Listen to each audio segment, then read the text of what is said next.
बच्चों, आज हम लोग जो है अपना टॉपिक पढ़ने जा रहे हैं हार्शे चेन एक्सपेरिमेंट। हम लोगों ने 12th का एक सीरीज स्टार्ट किया था, that was in the chapter molecular basis of inheritance, जिसमें अभी हम लोगों ने 2 टॉपिक्स पे वीडियो बनाया था। आई होप आपने वो वीडियो देखा होगा।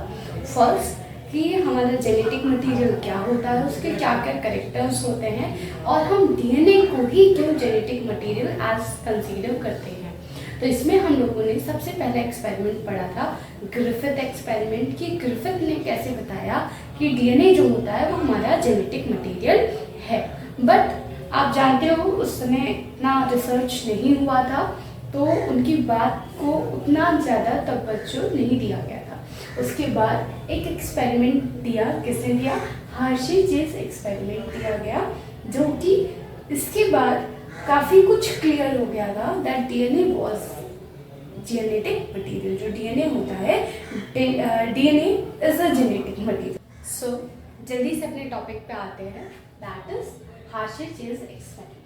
हार्शे चेज एक्सपेरिमेंट को बच्चों हम लोग क्या बोलते हैं, एक और नाम से जानते हैं, that is transduction experiment, and इसको एक और नाम से जानते हैं ब्लेंडिंग एक्सपेरिमेंट। अब आपको पता है जो ट्रांसडक्शन जो टर्म है ट्रांसडक्शन का मतलब क्या होता है? आपको पता है बैक्टीरिया में किसी भी तरीके का सेक्सुअल रिप्रोडक्शन नहीं होता है, उनमें सिर्फ और सिर्फ बच्चों क्या होता है, हमारा होता है जेनेटिक रिकॉम्बिनेशन। उनका जो सेक्सुअल रिप्रोडक्शन है वो नहीं पाया जाता उनमें, वो सिर्फ और सिर्फ क्या करते हैं, जेनेटिक रिकॉम्बिनेशन करते हैं। जिसमें बच्चों हम लोगों ने ग्रिफिथ एक्सपेरिमेंट पढ़ा था, जिसमें हमने क्या पढ़ा था, ट्रांसफॉर्मेशन पढ़ा था। क्या पढ़ा था? ट्रांसफॉर्मेशन को एक सिंगल लाइन में बताएं तो क्या होगा, अगर कोई भी जेनेटिक मटेरियल डायरेक्टली क्या हो जा रहा है, इंसर्ट हो जा रहा है, तो उसको हम क्या बोलते हैं, ट्रांसफॉर्मेशन बोलते हैं। और अगर किसी न किसी मीडियम की जरूरत है, जैसे कि अभी हम यहाँ पे एक्सप्लेन करेंगे, तो उसको हम क्या बोलते हैं, हम बोलते हैं ट्रांसडक्शन। क्या बोलते हैं? ट्रांसडक्शन। तो in the year 1952 Hershey chase ने एक्सपेरिमेंट दिया, और किस बैक्टीरिया को लेके किस वायरस को लेके इन्होंने किया, बैक्टीरियोफेज। बहुत बच्चे कंफ्यूज हो जाते हैं, हम लोग तो चलिए पढ़ते आ रहे हैं, पर जो फर्स्ट टाइम पढ़ रहे हैं उनके लिए बड़ा कंफ्यूजन कि यहाँ तो बैक्टीरिया लिखा हुआ है और फेज। तो हमेशा याद रखिएगा बच्चों, जहाँ पे भी वर्ड आपका क्या आ जाता है, फेज आ जाता है, फेज का मतलब क्या होता है, वायरस। क्या होता है? वायरस। और ये वायरस आपको पता है वायरस कैसे होते हैं, एसेलुलर इन नेचर होते हैं। कैसे होते हैं? एसेलुलर इन नेचर होते हैं, और ये सबसे छोटे पार्टिकल्स में से कंसीडर किए जा सकते हैं और किए जाते हैं। तो ये एक ऐसा वायरस है जो कि बैक्टीरिया को इन्फेक्ट करता है। ये ऐसा वायरस है जो कि किसको बच्चों करता है, इन्फेक्ट बैक्टीरिया को इन्फेक्ट करता है। That's why it is known as bacteriophage. तो इसमें भी हमने कौन सा लिया, T2 बैक्टीरियोफेज लिया। कौन सा लिया? T2 बैक्टीरियोफेज लिया। तो आपको पता है वायरस में 2 चीजें पाई जाती है, वायरस में 2 चीजें पाई जाती है मेनली, वो क्योंकि उसमें सेल तो प्रेजेंट नहीं होती है, तो उसमें 2 ही चीजों से मिलकर बना होता है। फर्स्ट इज क्या है आपका, न्यूक्लिक एसिड। फर्स्ट हमारा बच्चों क्या है, न्यूक्लिक एसिड है, और सेकंड थिंग बच्चों क्या है, हमारा है इनका जेनेटिक मटेरियल, या फिर हम क्या कह सकते हैं, हम बोल सकते हैं इनका जो है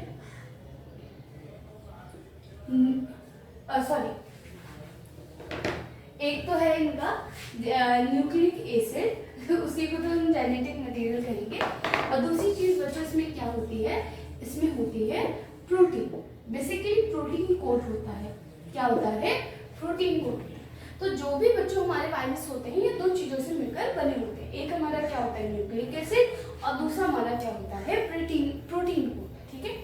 तो इसके अलावा वायरस में कुछ भी नहीं पाया जाता है, क्योंकि आपको पता है कि जितने भी लिविंग ऑर्गेनिजम्स होते हैं उनका ये कैरेक्टरिस्टिक फीचर होता है कि वो खुद को क्या कर सकते हैं, रिप्रोड्यूस कर सकते हैं, अपनी कॉपीज बना सकते हैं, अपने आप को मल्टीप्लाई कर सकते हैं।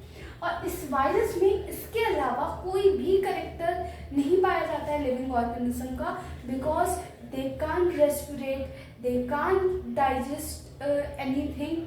ठीक है, उनमें ना ही कोई सर्कुलेटरी सिस्टम पाया जा रहा है, कोई भी सिस्टम उसमें नहीं पाया जाता, सिर्फ और सिर्फ वो क्या करते हैं, रिप्रोड्यूस करते हैं। और रिप्रोड्यूस भी कैसे करेंगे बच्चों, वो किसी दूसरे लिविंग ऑर्गेनिज्म की मशीनरी को इस्तेमाल करके उनके जेनेटिक मटेरियल के साथ अपना जेनेटिक मटेरियल जोड़ के खुद को क्या करते हैं, मल्टीप्लाई करते हैं, रेप्लिकेट करते हैं। अब आते हैं कि इसमें हम लोगों ने कैसे किया। इन्होंने हार्शी चेस ने क्या किया, 2 कल्चर मीडियम बनाए। हार्शी चेस ने बच्चों क्या किया, 2 कल्चर मीडियम बनाए। एक कल्चर मीडियम में इन्होंने हमारा क्या लिया, रेडियो एक्टिव किसका लिया, फॉस्फोरस का लिया। अब आपको पता है, और दूसरा रेडियो एक्टिव क्या लिया, सल्फर का लिया। अब देखिए ये बहुत खास चीज है कि इन्होंने फॉस्फोरस और सल्फर ही क्यों लिया, क्योंकि इनको क्या प्रूव करना था, क्योंकि ये बहुत डिलेमा वाली कंडीशन थी कि जेनेटिक मटेरियल है क्या, प्रोटीन है कि डीएनए है, कि हमारा न्यूक्लिक एसिड है। आज हमने बहुत सारी रिसर्च कर ली, आज हमको पता है, पर उस समय ये हमें पता नहीं था कि जेनेटिक मटेरियल हमारा क्या है, हमारा डीएनए है कि हमारा क्या है, प्रोटीन है। तो उस समय क्या किया गया, हार्शी चेस ने क्या किया, एक ऐसा रेडियो एक्टिव मटेरियल लिया जो सिर्फ और सिर्फ न्यूक्लिक एसिड में पाया जाए, आपके प्रोटीन कोड में ना पाया जाए। और जो रेडियो एक्टिव मटेरियल इन्होंने प्रोटीन कोड के लिए लिया वो न्यूक्लिक एसिड में ना पाया जाए। इस वजह से इन्होंने क्या लिया, फॉस्फोरस लिया। इन्होंने क्या लिया, फॉस्फोरस लिया। और फॉस्फोरस आपको पता है न्यूक्लियोटाइड में पाया जाता है। कहाँ पाया जाता है, न्यूक्लियोटाइड में पाया जाता है। इस वजह से एक कल्चर मीडियम लिया जिसमें इन्होंने P32 लिया, radio active isotope of phosphorus.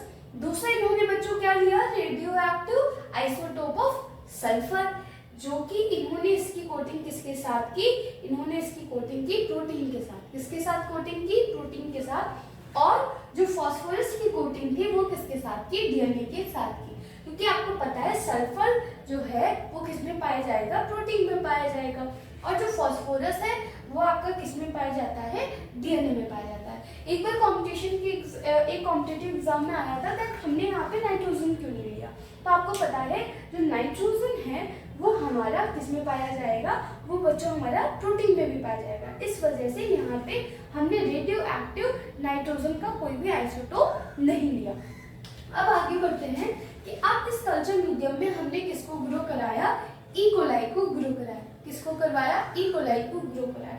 तो जो ई कोलाई किस कल्चर मीडियम में ग्रो किए, P32 में किए, तो उनमें क्या आ गया, उनमें आ गया P32। और जिन ई कोलाई को हमने किसमें ग्रो कराया, S35 में कराया, तो उसमें बच्चों के इसका आ गया इफेक्ट S35 का। अब इन्होंने क्या किया, नॉर्मल बैक्टीरियोफेज लिए, T2 बैक्टीरियोफेज, और बच्चों उनका क्या करवाया, इन्फेक्शन कराया। और अभी हमने क्या बताया, अभी हमने आपको बताया कि जो भी हमारे क्या होते हैं, वायरस होते हैं, वो जिस भी सेल को इन्फेक्ट करेंगे उसके जेनेटिक मटेरियल के साथ जुड़ जाएंगे, उनके जेनेटिक मटेरियल के साथ क्या कर जाएंगे, जुड़ जाएंगे।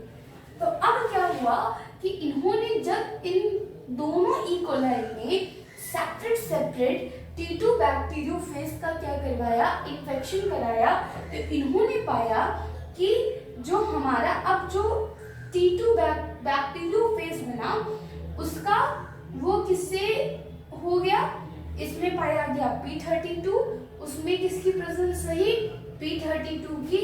और जो बैक्टीरियोफेज ने ई कोलाई को इन्फेक्ट किया, जो कि किससे इन्फेक्टेड थे, S35 से, उनमें भी क्या पाया गया, S35 पाया गया। तो इस तरीके से जो हमारा नॉर्मल T2 बैक्टीरियोफेज था वो अब किससे कोट हो गया साइमल्टेनियसली, आपका P32 से और S35 से। आप एक बार वापस से इस चीज को पूरा सा देख लीजिएगा। कहीं पे भी अगर किसी को भी कोई भी डाउट होता है तो आप मुझसे कमेंट करके पूछ लीजिएगा। अगर आपको ना समझ में आया हो तो वीडियो लेक्चर की सबसे बड़ी खासियत होती है कि आप वापस से उसको वहीं से रिप्ले करके देख सकते हैं। आपको कहीं पे भी कोई भी चीज समझ में ना आई हो तो आप वापस से जाके उसको देख सकते हैं। सो बच्चों, ये जो हार्शी चेस का ब्लेंडिंग एक्सपेरिमेंट है ये बेसिकली 3 स्टेप में होता है। ये कितने स्टेप में होता है, 3 स्टेप में होता है। पहला आपका क्या होता है, इन्फेक्शन, दूसरा क्या होता है आपका ब्लेंडिंग, और तीसरा क्या होता है, सेंट्रीफ्यूगेशन। क्या होता है, सेंट्रीफ्यूगेशन। तो अब ये जो हमको क्या मिले थे, इनको क्या मिले थे, रेडियो एक्टिव मिले था, इन्होंने फर्स्ट स्टेप पे बच्चों क्या करवाया, इन्फेक्शन कराया। क्या कराया, इन्फेक्शन कराया। तो अब हमारा क्या है, जब भी इन्होंने क्या कराया, इन्फेक्शन कराया, तो एक इन्फेक्शन कराने के बाद क्या होगा, इसने अपना जेनेटिक मटेरियल किसको रिलीज कर दिया, बैक्टीरिया को रिलीज कर दिया। और यहाँ पे भी सेम यही प्रोसेस हुई। अब जब इन्होंने इसको क्या कर दिया, बैक्टीरिया को इसने अपना जेनेटिक मटेरियल रिलीज कर दिया, अपना डीएनए रिलीज कर दिया, तो ये जो जेनेटिक मटेरियल है ये बैक्टीरिया के जेनेटिक मटेरियल के साथ क्या हो गया, जुड़ गया, बैक्टीरिया के जेनेटिक मटेरियल के साथ जुड़ गया। ठीक है, अब जब ये हमारा क्या हो गया, इन्फेक्शन हो गया। क्या हो गया, इन्फेक्शन हो गया। आप हायर क्लासेस में पढ़ोगे कि ये अपने आप को क्या करते हैं, रेप्लिकेट करते हैं, और उसके बाद एक बच्चों यहाँ पे चलती है हमारी क्या, लिटिक साइकिल चलती है। क्या चलती है हमारी बच्चों, क्या चलती है, लिटिक साइकिल चलती है। और लिटिक साइकिल की वजह से जो भी हमारा बैक्टीरिया होता है वो क्या कर जाता है, डिजेनरेट कर जाता है, और जो हमारा वायरस होता है वो और भी अपना नंबर मल्टीप्लाई करने के बाद वो क्या हो जाते हैं, रिलीज हो जाते हैं। अब यहाँ पे क्या हुआ, इसने इन्फेक्शन कॉज कर दिया। इन्फेक्शन कॉज करने के बाद हम यहाँ पे क्या करते हैं, हम करते हैं सेकंड नंबर पे हार्शेचेस ने क्या किया, ब्लेंडिंग किया। ब्लेंडिंग बेसिकली क्या किया, ब्लेंडिंग में किया क्या, हुआ क्या, इन्फेक्शन के दौरान पे जो आज के टाइम पे हमें बैक्टीरियोफेज का पूरा स्ट्रक्चर पता है, जो आज के टाइम पे जो स्टडी हुई है उसके अकॉर्डिंग हमारा जो हमको जो है पूरा का पूरा स्ट्रक्चर पता है, बट उस टाइम पे हमको बैक्टीरियोफेज का स्ट्रक्चर उतना क्लियर नहीं था। पर आज हम जानते हैं कि जो हमारा बैक्टीरियोफेज होता है इसके बाहर क्या पाई जाती है, हमारी प्रोटीन कोट पाई जाती है, और अंदर इसका क्या होता है, जेनेटिक मटेरियल होता है, जो कि हमने यहाँ पे रेड कलर से दिखाया। तो बेसिकली यहाँ पे इन्होंने मिक्सिंग की, ब्लेंड किया, मिक्सिंग की। तो इसकी वजह से जो वायरल पार्टिकल था, जो हमारा क्या था, वायरल पार्टिकल था, वो किनारे हो गया, रिमूव हो गया बैक्टीरिया से। सिर्फ और सिर्फ हमारा क्या बचा, हमको मिला क्या, हमको सिर्फ और सिर्फ जेनेटिक मटेरियल मिला। अब इसके बाद हम इसका क्या कराते हैं, सेंट्रीफ्यूगेशन कराते हैं। क्या कराते हैं, सेंट्रीफ्यूगेशन, जो कि क्या है, हमारा थर्ड स्टेप है। सेंट्रीफ्यूगेशन में क्या करते हैं कि ये जो हमारा कल्चर था इसको इन्होंने क्या किया, टेस्ट ट्यूब में रखा। क्या किया, टेस्ट ट्यूब में रखा, और इसको बड़ी तेजी से क्या किया गया, सेंट्रीफ्यूज किया गया। क्या किया गया, सेंट्रीफ्यूज किया गया। अब सेंट्रीफ्यूज करने की वजह से जो हमारा जेनेटिक मटेरियल है वो क्या हो गया, वो अलग हो गया। जेनेटिक मटेरियल हमारा क्या हो गया, अलग हो गया, और इसमें हमको क्या मिल गया, एक सुप्रिटेंट मिल गया। ठीक है, सुप्रिटेंट मिलने की वजह से अब इसमें दो चीजें हुई कि एक तो हमको इसमें इस सेल में पर्टिकुलर हमको क्या मिला, हमको मिला कि क्या मिला, P32 मिला। क्या मिला, P32 मिला, जो कि सिर्फ और सिर्फ क्या पाया जा रहा था, ई कोलाई में भी पाया जा रहा था। सिर्फ और सिर्फ किस में पाया जाएगा, ई कोलाई में पाया जाएगा। क्यों ई कोलाई में पाया जाएगा, क्योंकि ई कोलाई के अंदर, ई कोलाई बैक्टीरिया के अंदर जो जेनेटिक मटेरियल है वो किससे जुड़ा हुआ है, वो जुड़ा हुआ है वायरस के डीएनए से, और वायरस का डीएनए जो है किससे लेबल्ड है, P32 से लेबल्ड है। इस वजह से जो हमको रेडियो एक्टिविटी मिली वो हमको किसकी मिली, P32 की मिली। और जो हमारा क्या था, सुप्रिटेंट था, बेसिकली वो हमारा क्या था, वायरल पार्टिकल को कंटेन करता था, जो कि हमारा क्या है, प्रोटीन है। और हमने प्रोटीन में तो इस वाले वायरस में किसी भी तरीके की कोटिंग नहीं की थी, तो इसमें हमको किसी भी तरीके की कोई भी रेडियो एक्टिव दिखाई नहीं पड़ी। यहीं पे जो इन्होंने वायरस के प्रोटीन कोट की कोटिंग किससे की थी, S35 से की थी, तो उसको जब इन्होंने क्या कराया, सेंट्रीफ्यूज कराया, तो इनको सेल के अंदर किसी भी तरीके की कोई भी रेडियो एक्टिव दिखाई नहीं पड़ी।